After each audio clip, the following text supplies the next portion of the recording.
31st of January, Rabbi Moore, Parsha Hashavua with Rashi, Teruma.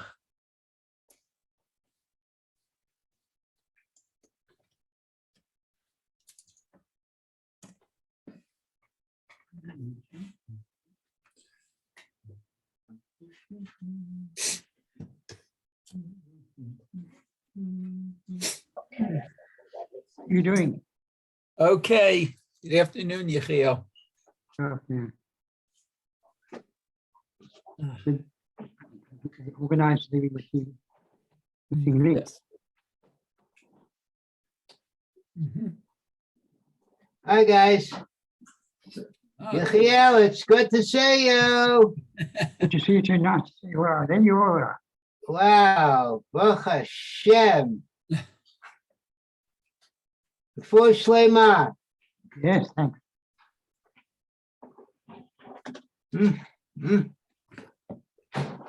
Wow. Okay. So what did I miss there? How are you doing, Yechiel?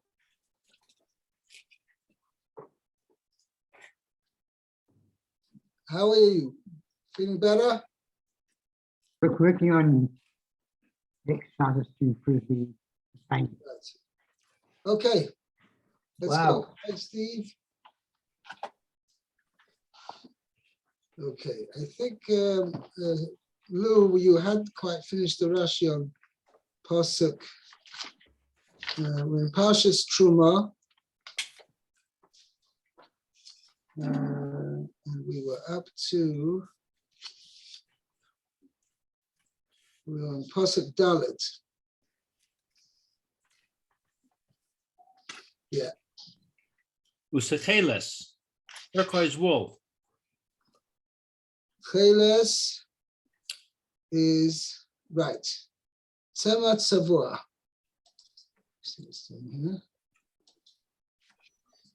Okay. Yes.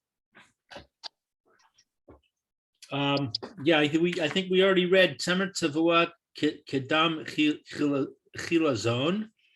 It's wool dyed with the blood of the chilazon, which is the tiv o yarok, the color of green. Yeah, which Like is sea the green. green was actually a blue green. See blue green. Right. Okay. Argaman. Argamon, purple wool. Temer Tzavua mimin Teva Shemo Argamon. So it is wool that is dyed, the type of dye whose name is Argamon. Right. And then we have the Solas Shani. Rashina Rashanat. So it's interesting. The Torah doesn't say exactly what material it is when it says Uscheles Baragomon V'Solas Shani. Those are three colors.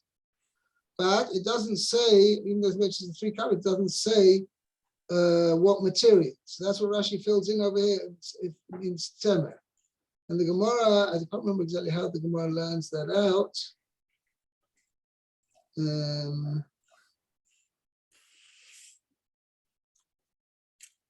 I don't.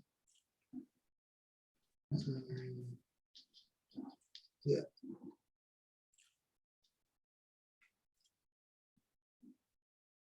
Okay. Yeah. Now the next things are Sashani, the Sheish. That's the next thing. Next item. Vishesh and linen. Chut, Right. Pishtan. Pishtan. Who Pishtan? It is Pishtan, flax. Flax, which is linen, from which linen is made. By the way, it's interesting. The Gemara says, Gemara Newman says the reason why it's called Sheish is because it's made of 6 strands. Right, the threads made, the linen threads made from this pishtan were made of 6 strands. Okay, that's what it's called Sheish. Okay, and Izin. Izim, goat's hair. Okay, so now that's what Rashi points out. Izin, noit shel izin. means goat's Notza hair. shel izim. The pile of goats. What, sorry? Hair. My English says the pile of goats. Meaning pile as in wool, kind of. Right, it means goat's hair.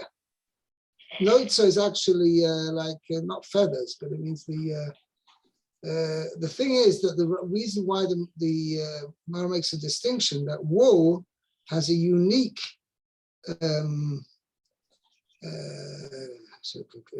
unique property, that the fact that you can take different, first of all, it's very fluffy, and when you spin it, right, then it becomes like a thread, which is something totally it loses its fluffiness. Okay, when you spin it. Not only that, it has a very unique property that if you take two pieces of wool and you spin them together, they become like one solid thread, which is an amazing thing. No, nothing. The fibers, the wool fibers have got these feelers, right, which make it stick to similar fibers when they're connected together. And therefore, that's what's very unique about wool. But that's dafka wool. But goat's hair doesn't have that thing. It's like a hair's. You take two hairs and you twine them together, they're not going to become stuck together. So therefore, simply goat's hair has that property. It doesn't stick. That's why it's called notza shel izim. Anyway, it's like similar to feathers. That in that feathers also, you put two feathers together, they don't stick. Okay, the kach tirgum unkeles.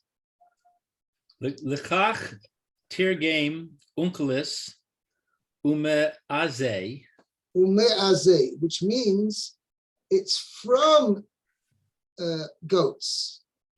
Me'azeh is like a term meaning from goats. It's not the actual goats themselves, it's from goats, i.e. it's a product of the goat, which means therefore it's referring to goat's hair. Okay, it's not that you take the goat skins themselves. It's not from goat skin, it's from goat's hair. Okay? Devar haba min ha'izim. Something that comes from goats. V'lo Izim izim atzman, but not goats themselves. Right. Shitargum shel izim izayah. Right. The actual And targum of goats themselves, Uncle translates goats as izayah. mean when referring to the animal itself, you use the term izayah. That's the targum used. Here the targum says ume'azeh, or whatever. It means from goats. It's a goat product. It's referring to goat's hair. That's what Rashi said. Okay, Steve, would you like to read Pasuk Hey? Okay, can you hear me clearly? Very. Yes. Okay, good. The arot elim, skins of rams, ma'adamim, dyed red skins of Okay, rams. now that is actually how Rashi learns. We're going to discuss this in a minute. Okay, the arot tachashim, and skins of this animal called the tachash. Right. But we don't exactly know what it. Rashi says it became extinct. In the Gemara, I remember learning there are various speculations as to the identity of this animal. Rashi says it became extinct after this time. Rashi says that, and we're going to see in a minute. I'll get to it, okay? Give me a chance. But okay, The Atzei Shitim and wood of the Atzei tree. of the shittim tree. Of the what, I'm sorry? Of the shittim tree. Shikim, okay. That's the type of thing. I'd say. I don't have that translation, but fine. Let's see, Rashi. Ma'adamim, Tzvuot hayo adom. They were dyed red. Rachar ibudaan. After they were worked upon, processed. After the word, right. After the word tanned. Okay? Meaning, so Rashi learns that the word ma'adomim describes that they were dyed red after the skins had been prepared for whatever for use. The- Okay, the- that's how most Mefarshim learn Chat Ma'odomim. It came out. There is one parish which learns that they would take the Elim and they would beat them in order that they bled inside, and this is how the skins became dyed red naturally. I'll skip that interpretation. Okay, you can skip it or whatever. You can jump it as well, as far as I'm concerned. Okay. How does that work with causing pain? Tabali Chayim. Causing pain to animals? So let me ask you. I'm not very simple. How can you shecht an animal? Tabali Chayim. Yeah, but The Rambam the is- object of shechting an animal is to kill it. Right. So here it is, also for a purpose. If you want to use it for a specific purpose, which is a legitimate purpose, okay, then you are allowed to cause animals harm. Not stam, right? But you can. I mean, actually, it's interesting that I don't want to get into it now because of last week's Parsha. There was a whole Gemara says there's two mitzvahs: mitzvah of Parika, which means if an animal is buckling under its load, you've got to help the owner remove the load and to be able to put back on again. Okay. And then there's Te'ina, which means if the load is fallen off, you help the owner put the load back onto the animal. So the Gemara says that Parika comes before Te'ina, takes precedence over it. Why? For about the reasons about Tzabal, meaning when you unload an animal from its overload or whatever, or the fact it's buckling under its load, so you're doing two mitzvahs. One is you are saving the owner the loss of any of the merchandise which may get lost if the animal buckles under and the merchandise may get ruined. That's number one. And number two mitzvah is you got mitzvah tzabal echayim because the animal's suffering. Okay. Whereas the other way around, the mitzvah of te'ina is you putting it on the back of the animal, you're putting the load onto the animal. There's only a mitzvah of helping out the owner. There's no mitzvah of tzabal echayim. So I'm just giving an example there that l'chayra, even though l'maisa it's not inflicting pain on the animal directly, but you are putting a burden on the animal. So the animal is, I can't say the word suffering, but it definitely is imposed upon him a certain degree of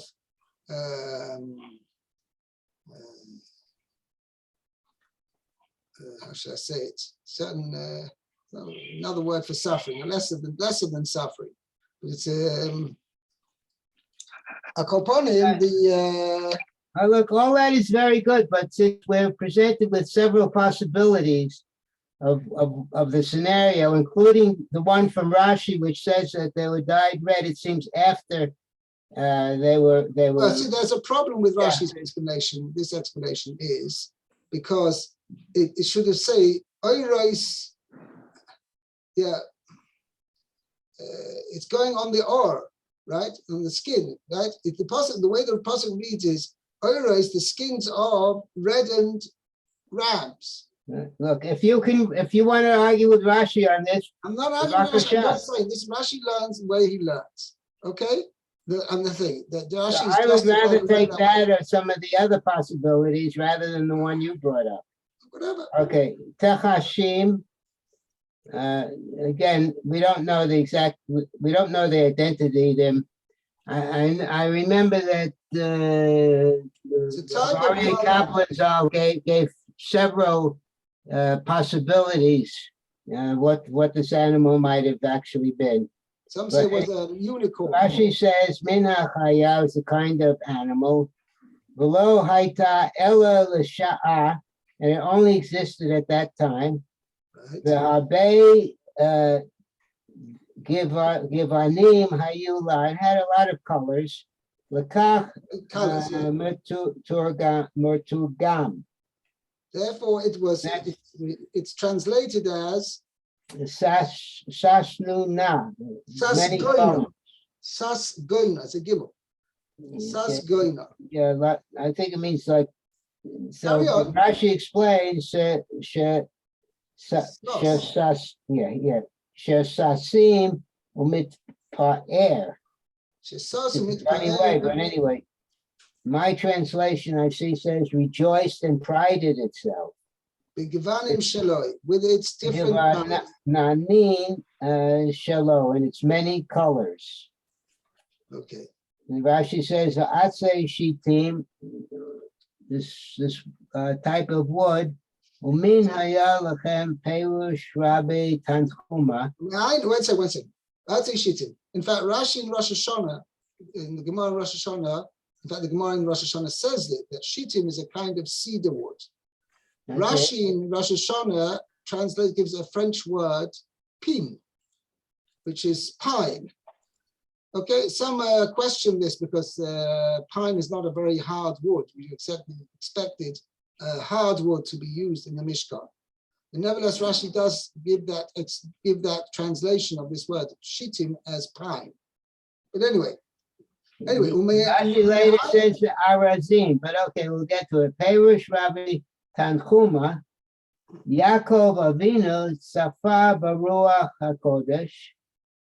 Yaakov Avinu saw in whatever Ruach HaKodesh is, Sha'atidan Yisrael, in the future, Israel, while Yisrael lived north Mishkan, they would build a Mishkan by Midbar in the wilderness. Vehevi Arazim Mitzrayim. So he brought down, he translates cedars. Arazim is usually translated as cedars, I think. Right, but the Gemara says there in Rosh Hashanah that shittim is a type. There are 11, the Gemara says 11 types of cedars. Okay? You're right. Yeah, it wasn't too long ago. Ta'am, and he planted them in Egypt. Planted them there, V'tziva Livanav, and he commanded his children, Litlam Amehem. Imahem, to take them with them. To take them with him. With them, not him, with them. To With take them, right, yes. Because Yetsu mi Mitzrayim, when they left Mitzrayim. When they would go out of Egypt. And I guess they would be used to in the Mishkan. Okay, guys, I have to leave today here because it's Yom Kippur Cotton, it's Erev Rosh Chodesh, so we're going to stop here. Okay? Beseda, have a great day. Okay, very good. Chodesh Tov. Chodesh Tov.